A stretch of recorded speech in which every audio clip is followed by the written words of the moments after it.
When you give your brain some quiet time where it is not constantly surrounded by screens and music and smartphone info, your brain has time to actually do its job. And that is just to think about stuff. When given a chance to be on its own without distractions, our brains have time to process what's going on in our lives. You have time to just sift through your day and process information and reflect on things. And this is where you can find answers to problems that seem unsolvable. Welcome to the BDI Create Today podcast. This is a podcast where we uncover and discover the who, what, where, when, why, and how you can be creative or have more creativity. And together, we'll explore the extraordinary impact creativity can have in your life, in heart, mind, body, and soul. And if we haven't met yet, I'm Beth Buffington, a licensed artist, digital illustration instructor, and a creative coach living just outside of the Windy City, Chicago. But mostly, I'm someone who is curious about how creativity can weave its way into nearly everything in our lives. Each week, we are going to look at one or more of the sparkly facets that make up the ever-changing kaleidoscope that is creativity. Welcome back, my creative friend. You're listening to Create Today, and I'm so glad you've popped in to listen. Today, we're exploring a topic that might sound counterintuitive, and that is purposely deciding to let ourselves be bored. When was the last time you remember being bored? And when you realized that you were in fact bored, did you scramble to your phone or to your music or a podcast like right now, or to the closest screen for the latest and whatever was being displayed for the very reason that, oh my gosh, suddenly I have nothing to do and I might be bored? So let's stop for a second. Why is it bad to be bored? In our fast-paced, hyper-connected world, the idea of boredom seems like something we should not do. Because in our digital age, true moments of idleness are increasingly rare. We fill every spare moment with distractions. Screens, smartphones, social media, headphones. We seem to be very afraid of being alone with our thoughts. Yeah?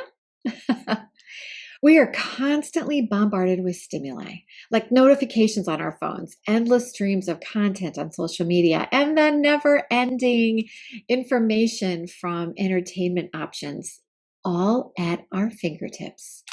By constantly seeking stimulation, do we deny ourselves the opportunity to tap into our very deepest wells of creativity? Have we lost that? The other night, Tom and I went out for dinner. We went to this restaurant that promised 29 craft beers on tap and boasted a lovely eclectic menu to match. It seemed like a great place for us to go and have just a nice dinner. The promise was correct. Lots of interesting craft brews and some super fun food to pair with them. But oh my goodness, we were hit in the face with screens everywhere when we entered the restaurant. And the music was so loud. We had to lean into each other, lips to ear, to have a normal conversation. It was like we had gone clubbing. The music had nothing to do with anything that was going on with any of the dozens of screens. And each screen had something completely different happening. It seems almost impossible these days to go to a restaurant where your senses aren't bursting with info for the eyes and the ears. And I must say that, Tom and I, we brought enough distractions with us. We each had our smartphones, and I am guilty of checking for texts and Snapchats and emails whenever we go out for dinner. And that evening, I think I probably checked my email several times. I wonder what our dinner experience would have been like if there weren't countless large screen TVs and if the overhead music had been a whisper in the background, and if we could have put our phones away in our pockets or maybe left them in the car. Now, Tom and I, we chatted a lot during our dinner. We did have a nice dinner. But could it have been even better if we would have not had an explosion of constant stimuli flashing at us in our eyes and blaring at us in our ears? Would we have experienced more taste in our food and our drink? Would we have had more memories about the conversation we shared? In today's world, most people spend more time with their smartphones than anything else during their day. And that's more time with their phones than they spend with their partners or their best friends or even their pets. When we have a spare moment, standing in line, sitting in a waiting room, or in an Uber, we run to all the things that can fill that moment. Social media, emails, texts, music, and even podcasts. We are constantly surrounded by sounds and sights that keep us from having nothing to do. My friends, why has being bored taken such a bad rap? And is it such a bad thing? Good question, right? But choosing to be bored, really? Do we want to do that? I mean, how many of us have done that recently? Chosen to be bored. You might be thinking, well, isn't that just wasting time, Beth? Why would I waste time when I could learn something? But see, on the contrary, being bored is actually good for us. And what if, when we allow ourselves to be bored, we actually boost our creativity and enhance our overall well being? If you're thinking, boredom, oh, no, not for me, Beth. Give me my screens and my headphones. Don't mess with my day. What if you found out there's actual science behind this notion of choosing to be bored? Wouldn't hurt to do a little exploration, right? Shall we? Research, my friend, shows that when our brain is allowed to be idle, it enters what is known as the default mode network. And that is a state where our minds are set free to wander and make unexpected connections. It's during these moments of idleness that some of our creative ideas can be born. Interesting, right? Now, this default mode network, or DMN, that's a network of interconnected brain regions that become active when our minds are at rest and not focused on the outside world.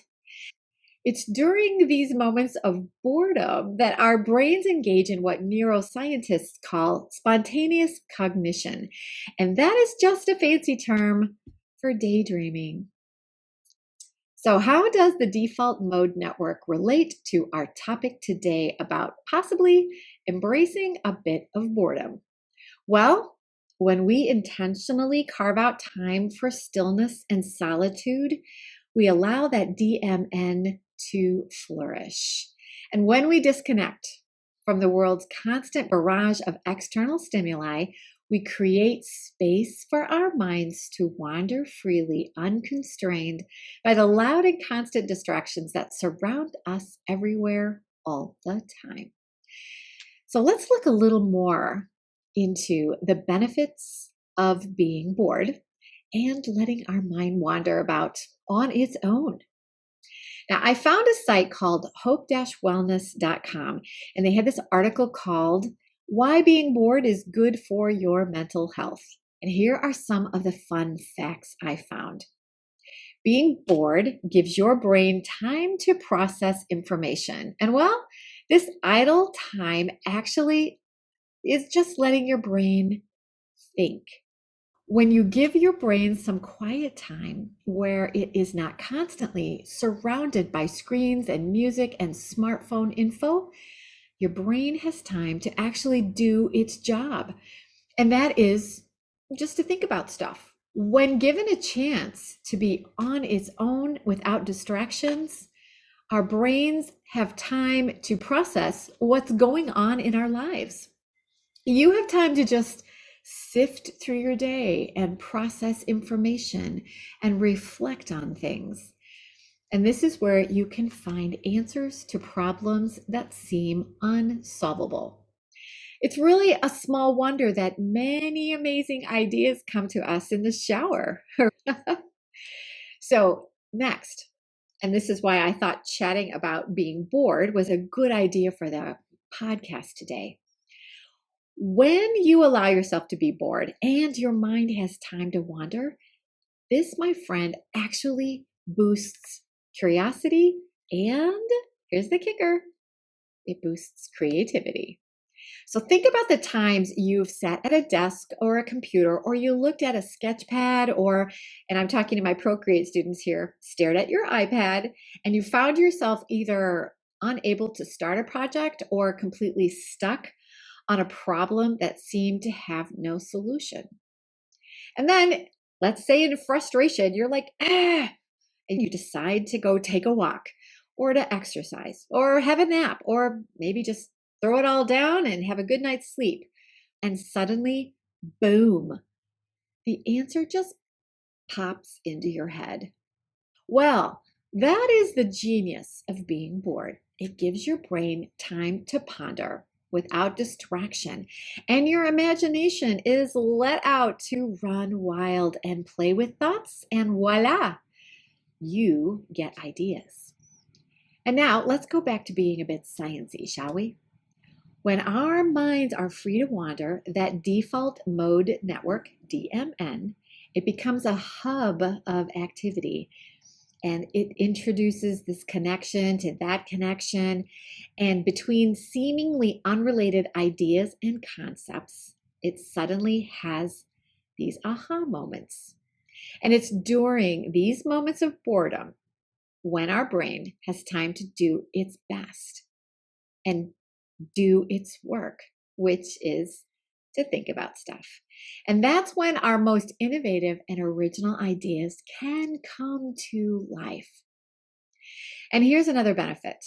When you remember to let yourself be bored and you say, it's okay, I can be bored for a little while, it's good for me.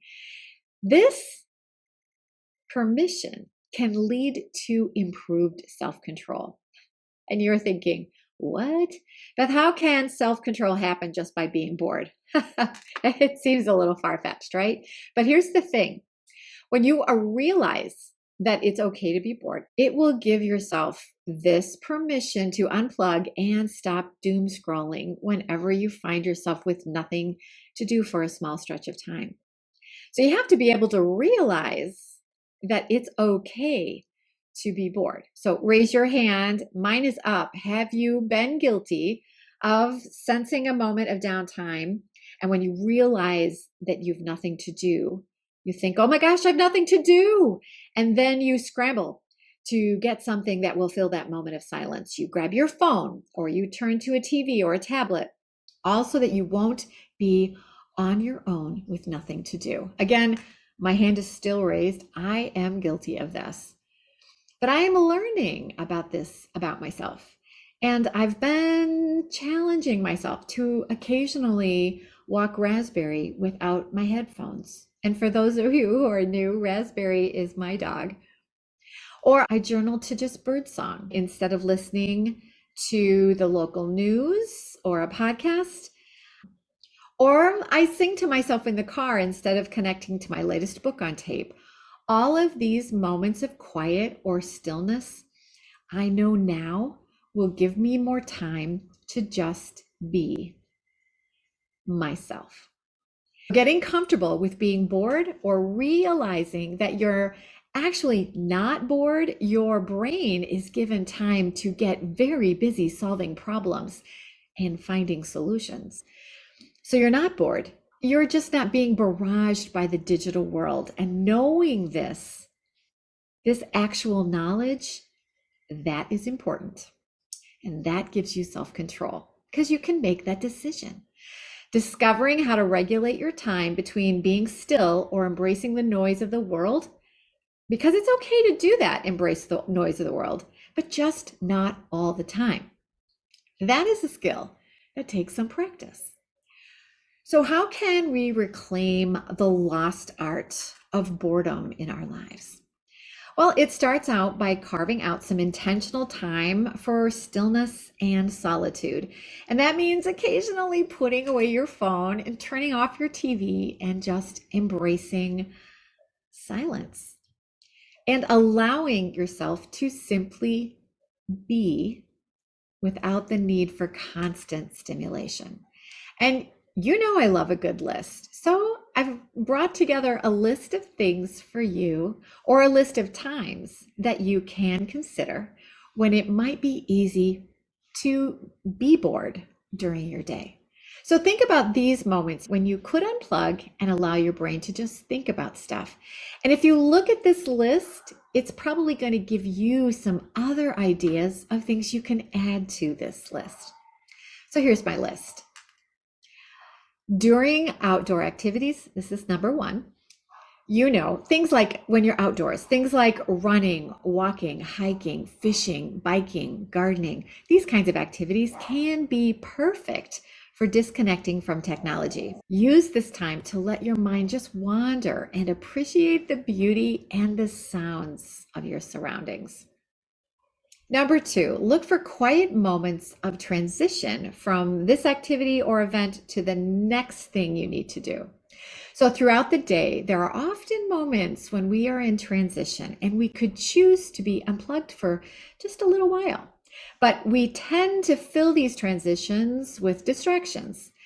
For example, that first cup of coffee in the morning before you start your day, or when we need to eat a meal by ourselves, or when we are driving from here to there when we're running errands.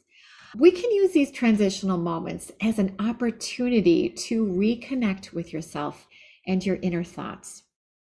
Another place for me during my day that's transitional is quite often, since I work at home, I will work in some really quick chores. Like today, I'm working on laundry. So I'll take a break to stand up and move around a little bit, and I'll move my washed into the dryer and then from the dryer into a basket. And quite often when I do that, I'll pop on a podcast to listen to while I'm doing those transitional things.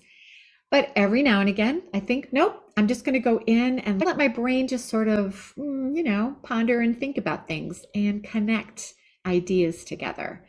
I do come up with some pretty cool ideas when I'm doing something transitional like that.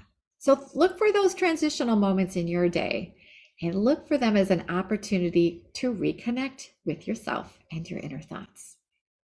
And number three, how about that time right before bed? Instead of scrolling through your phone or watching some television before bed, try spending some quiet time in contemplation. This can help you calm your mind and prepare you for a more restful night's sleep.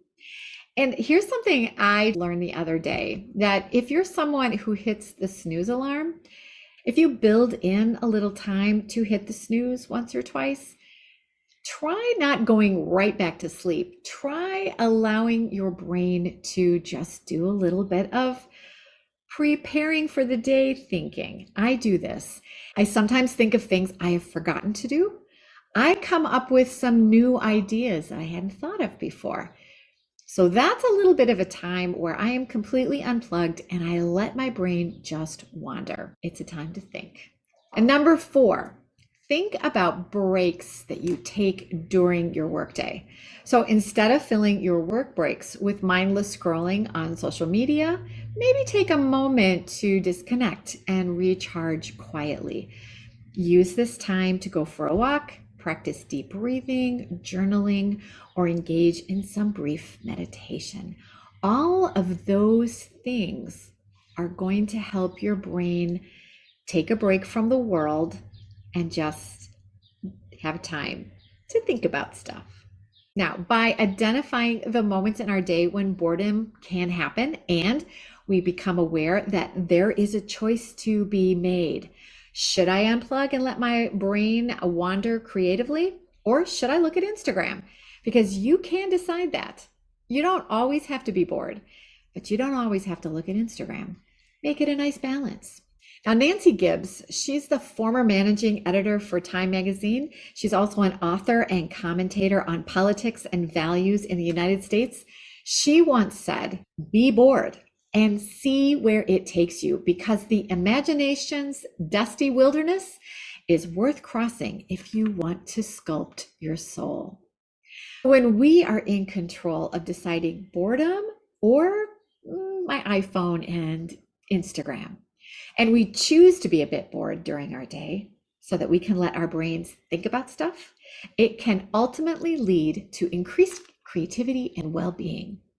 And isn't that cool? Wouldn't that be nice?